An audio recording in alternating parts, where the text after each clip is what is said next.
പത്തനംതിട്ടയിൽ മഴക്കെടുതിയെ തുടർന്ന് താഴ്ന്ന പ്രദേശങ്ങളിൽ ഒറ്റപ്പെട്ടുപോയ 250-ലേറെ കുടുംബങ്ങളെ 2 മണിക്കൂറിനുള്ളിൽ രക്ഷപ്പെടുത്തിയത് NDRF സംഘമാണ്. വിവേക് നാരായൺ തയ്യാറാക്കിയ മറ്റൊരു റിപ്പോർട്ടിലേക്ക്. ശക്തമായ മഴയെ തുടർന്ന് ഇവിടെ ഉയർന്നിരിക്കുന്ന വെള്ളത്തിന്റെ ഒരു അവസ്ഥ മനസ്സിലാക്കണമെങ്കിൽ നമുക്ക് ചുറ്റും ഒന്ന് കണ്ണോടിച്ചാൽ മതി.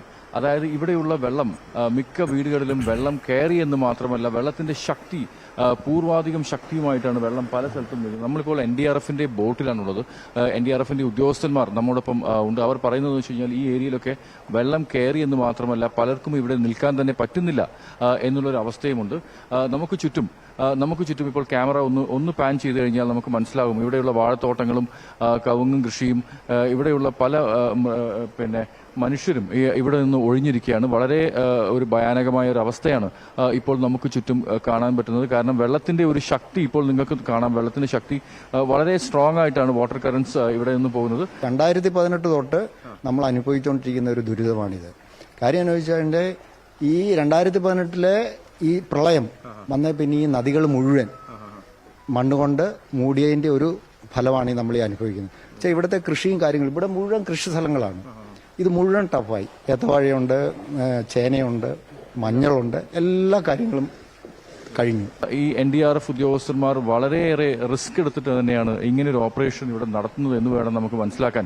നമ്മൾ അവരോട് സംസാരിച്ചപ്പോൾ അവർ പറയുന്നത് ഇന്നലെ ഉച്ച മുതൽ അവരിവിടെയുണ്ട്. ഇവിടെയുള്ള ഓരോ വീടുകളിലെയും പ്രായമായിട്ടുള്ളവരെയും കുട്ടികളെയും സ്ത്രീകളെയും ഒക്കെ ഒഴിപ്പിച്ചെടുക്കുക എന്നുള്ളൊരു ദൗത്യമാണ് അവർക്ക് മുന്നിലുള്ളത്. അത് അവർ വളരെ വിജയകരമായി തന്നെ ചെയ്തു എന്ന് വേണം തന്നെ കരുതാൻ. ചാലഞ്ച് എന്ന് വെച്ചാൽ ഇപ്പൊ കറണ്ട് വാട്ടറൊക്കെ ആണെങ്കിൽ നമുക്ക് ഭയങ്കര ബുദ്ധിമുട്ടാണ്. ഈ ബോട്ടുമായിട്ട് പോകുന്ന സമയത്ത് വെള്ളം ചിലപ്പോൾ നമ്മൾ അങ്ങോട്ട് വലിച്ചു കൊണ്ടുപോകാനുള്ള സാധ്യത വരുമ്പോഴത്തേക്ക് ചില ബുദ്ധിമുട്ടാണ്. ചില സമയത്ത് നമുക്ക് ഫസ്റ്റ് ഫ്ലോർ വരെയൊക്കെ വെള്ളം വന്നെങ്കിൽ കയറിയൊക്കെ എടുത്ത് വരാനുള്ള ബുദ്ധിമുട്ടൊക്കെ കുറെ ചലഞ്ചേഴ്സ് ഉണ്ട്. പിന്നെ കുട്ടികൾ, ചിലവർക്ക് ഹാൻഡിക്യാപ്ഡായിട്ട് ആൾക്കാരെ കൊണ്ടുവരുമ്പോൾ നമുക്ക് അതിനായിട്ടുള്ള ബുദ്ധിമുട്ടുകൾ ഒരുപാടുണ്ട്. ആദ്യം വെള്ളം വരുമ്പോൾ തന്നെ നമ്മൾ ആദ്യം പോയി പറയും നമ്മുടെ കൂട്ടത്തിൽ വരുമെന്ന് പറഞ്ഞാൽ ചിലപ്പോൾ അവർ വീട്ടൊക്കെ വിട്ട് വരാനായിട്ട് ഭയങ്കര ബുദ്ധിമുട്ടായിരിക്കും.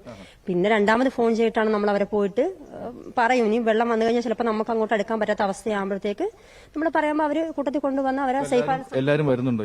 ഇപ്പൊ എല്ലാവരും വരുന്നുണ്ട്. ഈ ഒരു വെള്ളം ഇത്രയും ഉയർന്നു നിൽക്കുന്ന ഒരു അവസ്ഥ 2018-ന് ശേഷം ആദ്യമായിട്ടാണ് ഇങ്ങനെ ഒരു അവസ്ഥ ഉള്ളത്. അത് തന്നെയാണ് ആൾക്കാരെ ഇവിടെ താമസിക്കുന്നവരെ ഭീതിപ്പെടുത്തുന്നത്. എപ്പോൾ ഇത് താഴും എന്ന് ഇതൊരു പൂർവാധികം ഒരു നോർമലായിട്ടുള്ള അവസ്ഥയിലേക്ക് തിരിച്ചു വരുമെന്ന് തന്നെയാണ് അവർ നോക്കിക്കാണുന്നത്. ക്യാമറമാൻ ജയകുമാറിനൊപ്പം വിവേക്, ദൂരദർശൻ.